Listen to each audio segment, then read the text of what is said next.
called Hector Pieterson Memorial Site. And this is where plus minus 600 learners were shot and died during the uprisings of 1976. So I believe we understand what was really happening, students protesting against the use of Afrikaans as a medium of instruction. So the reason for the memorial site to be here and the museum to be built here, it is, as I've said, that it is because it's where plus minus 600 learners were shot and died. So the things that you see here, they are symbolic. Okay, we've got the famous picture, which was captured on the 16th of June in 1976. On the picture, we've got the little boy, Hector Pieterson. He was 13 years of age. This is the school behind us where he was attending. So it was a routine for him. You know, after school, he would go to Vilakazi Street in one of the high schools to pick up the sister, and then they would go home. So unfortunately, on that day, the high schools were protesting. So as usual, because the primary schools were released early, you know, he went to Vilakazi only to find that the place was hectic. There were students, community people, and the police. So the students were there marching, you know, protesting.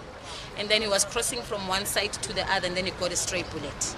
So after seeing Hector Pieterson being shot and laid down there, that's what now made the learners to be wild and started fighting back at the police.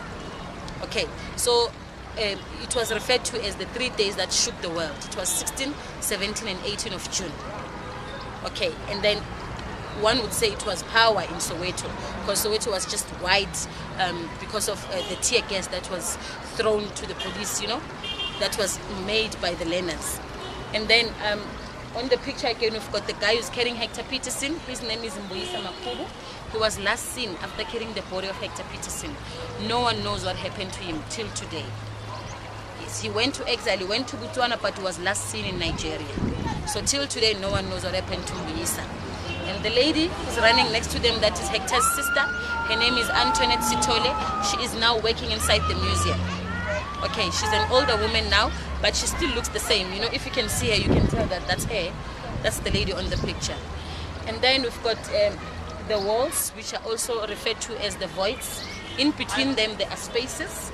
The spaces are telling us about the missing students. That Mbuyisa is not the only one who went missing.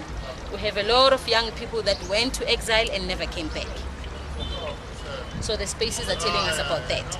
And then we've got the trees. They are scattered all over, even next to the Vilakazi Street, all the way to Orlando Stadium. Whenever you see the trees, you must know that's where the students were marching, as they were carrying placards, singing songs.